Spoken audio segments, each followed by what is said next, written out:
Hey designers, we are on the precipice of 2025. And what I thought I would do for this episode is do a little look back at the year, but as well talk to you about morning routines because everyone always asks me about this. And I want to emphasize to you that now is such a great time to get back to morning routines and other things that are going to help motivate you as you are designing and creating your design business. So let's first talk the quickest ever about this last year. Um, this has been a phenomenal year for me. I did things that really I never thought I would do. I was listening to an episode on the Diary of a CEO, which I really quite like, with Stephen Harnett. And they were talking about failure rate. I don't remember what episode it is, you guys, but basically, the more times you fail, the more you're likely to win. And they were talking about how, there's a high failure rate, but that's how you know you're in your optimal area of growth. And I'm going to tell you that if there has been a year for failure, that has been 2024 for me. Which is crazy because I think if those that look around me think that, wow, Karina, you did some big wins this year. And I'm going to tell you, I did lots of big wins. But with big wins, anyone who's really winning big and doing interesting, curious, fulfilling things, it also means that they are failing a lot. And this was the year of failure for me. But it was also the year of like incredible wins. So let's start on the positive. So the positive is we started a university. We were fully licensed in the state of Utah to start a university to hand out an MA program, a Master's of Arts program, degree, and a design certificate program. And we're then also able to, we're exempt in 23 states for this. So I had no idea. Started a brand new company for it. And here I am. I just kind of cannot even believe it. Second, we had our very first cohort start in the fall, which was faster than I was expecting. I thought we would start in the spring of 2025. Our licensing came through, and the moment we could start getting data, we did. And so we started our first cohort with 17 students in the fall. And oh man, has it been incredible and awesome and a cool learning experience. We have been working through, we ended up going through two different softwares and landing on one for the university. And I think that was the right choice, but holy cow, that was quite the learning curve for myself and my team. We hired a registrar, Christina, who is now part of our university team. And that was really cool to understand and learn more about the transcript experience. I have been attending meetings for the university all throughout the country for universities to learn a number of different things that I can't even talk about. So, the interesting thing about owning a university is when you're in the process of anything, it's like you can't, if you know about Club, you can't talk about Fight Club. That is what owning a university in the early days is like. And wow, it's very fascinating. And so because of that, I have been going to meetings secretly, not really secretly. Everyone knows I go to meetings. We hired a consultant agency to help us, and we for the first time ever have a laid out plan for the next 3 years. For the university, because there are things that have to be done in order to secure and get what we need done for all the states. Very fascinating, the whole process. It is a learning curve that is pretty unbelievable, but so good, so challenging. It really has opened up my curiosity. It has opened me up to things I never thought I'd be interested in, like politics, because I have to be aware of what's going on at the Department of Education for the first time ever. So I've made lots of mistakes this year, incredibly, especially on the university level, as I figured things out, and then swung as hard as I could to fix those things. and also very much miscalculated the cost. I mean, talk about miscalculation of how much it would cost to start running this university. It was a lot. We'll just say that. On the other end of things, Design Suite has been thriving. I feel like the coaches have really taken it on. We've had great systems put in place. And as a company, we really have been able to thrive.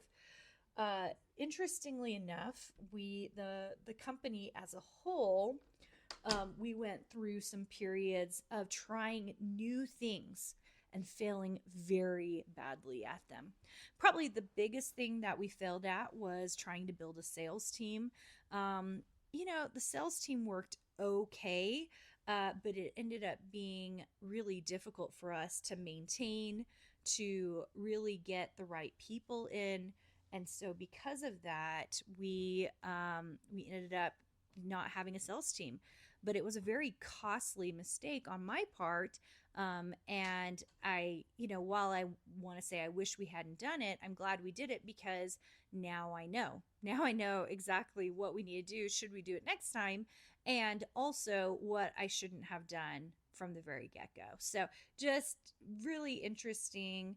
I think that being CEO of a company has really opened my brains to what I'm good at, what I am not good at, and what I need to improve on. So those are just a few highlights. Okay, so moving on to morning routines, which seem like they're very much not connected, but they really are. So you guys have heard me in the past talk about morning routines, but for those of you who are new to the podcast, I just thought I would put it here so you don't have to go digging for it. Okay. So I have a pretty set morning routine. I like to get ready very, very quickly in the morning and immediately go down and get my ice and my water and have it ready for the day. And then I sit down and do something that I call my Big 10 dreams. And this is all written in past tense. And it really honestly has changed my life. So, like, if you want something that's life changing but easy and actually very fun to do, it's writing your 10 dreams. So, every day, and I do this, we have a planner. If you want our planner, it's available on Amazon, of all places. So easy. You just put in Design Suite Daily Planner, and all of our planners will pop up. And if you want to see a video and use of it, if you go to designsuitecourses.com/daily planner, you can go check it out there. Okay. And there are videos there. That's what we recommend you watch. Just watch the videos. It'll tell you about how we do daily planning because it's very different than, just blocking off time. It's more about dream planning with daily planning so that you understand what you're doing on a daily basis in your business. And it's a very flexible. I definitely do not have the mindset that everybody should do stuff the same way. Everybody should do things the way they need to do them, right? Like if you think better in one way, then put that on that side of the page. For me, I don't care. I show you exactly how I use the planner. It's really cost effective, lots of beautiful covers. If you want to go check it out on Amazon, that's how we knew. By doing it on Amazon, we were able to get like kind of the cheapest price for a 360-day year. Or whatever, however many days there are in 52 weeks of the year. Like it's a daily planner with monthly schedules in it. Okay. Anyway, the whole deal with daily planning is that you daily plan on one side and you dream plan on the second side. And you do this every day. My dream planning every day consists of 10 of my big dreams that I would like to have happen in the next 10 years. And so because of that, it's not goal setting, it's dream planning. And I think this is a really different concept than goal setting. I am goal driven already. So instead, I have to kind of think really big about the things that I want. And I put that on that side of my planning. And because I look at it and I can see my dreams, the things I want every day, it's more motivating to then go in and actually do the things I have on my list that need to be done that day. It's just like, it just works because I'm like excited about my dreams. So I do the hard work that sometimes I don't want to do because I know what I'm going after.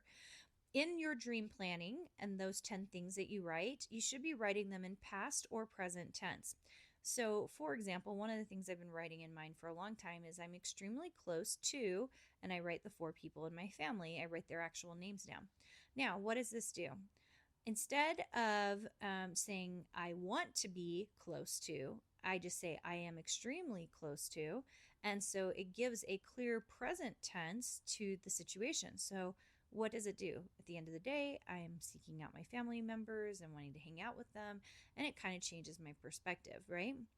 If I wanted to own a design business that made $10,000 a month, I would write, not I want to write, I want to own a design business that makes 10,000 a month. I would write, I have a design business that makes 10,000 a month. So it's very specific, it's in the present. And what happens is your brain tries to connect those dots. And here's the crazy thing. There are things on my list I've been writing for the last 4 or 5 years now that I was like, oh, that would be nice if that happened. And it's so funny because they happen sooner than I think they're going to happen, and they happen better than I think they're going to happen. And so I would not dismiss this morning routine if I were you. Like, find a way for you to do something like this for yourself, because such a beautiful thing for opening your brain up to possible experiences that you really want. And I think it's a really hopeful way to look at your future. Okay. So this is the whole thing with morning routines, is to put something together that works for you. And for me, writing my dream plans down first thing of the day is one of the things I like to do. I actually do my regular planning on a weekly basis. So I do it at the beginning of my week and put that in, and then I do my dream planning on the daily with it. And I will tell you, I'm not perfect about it. I'm probably closer to doing like 4 times a week. Doesn't happen every single day for me, but it happens pretty often. It definitely happens a lot more at the beginning of the year when I'm trying to like kind of clear my brain out and decide what I really want my year to look like. So if you have been wanting to put something in place like this, go check out the daily planner page so you can watch those videos that I have, because even if you don't buy my planner, which you absolutely don't have to, you can do this very easily on a legal pad. Like, you can do it on a piece of paper. It's really meant to be very easy for you, using kind of the methodology I lay out. So you can go to designsweetcourses.com/daily planner and go check out those videos. If you really do want a Design Suite daily planner, I made these exclusively for my Design Suite students. But if you want one, they're available on Amazon for anyone to pick up. So they usually mail out very fast. At the beginning, it took them like 6 to 8 weeks. Now it's closer to 2 weeks. And it depends on the country you're in. So the United States, you can get them really, really quickly. In other countries, I think it takes quite a long time, or they're not available at all. Okay. So go check out some of those designs, and hopefully they help you as you're kind of getting started for the year. It's going to be a great year, you guys. It is going to be a great year. So chalk it up to being a great year and get excited about what you're going to do this coming year. It's always a good time to have a good start, and I hope that you have it tomorrow, that you're maybe starting it even tonight and thinking about all the things that you want to do.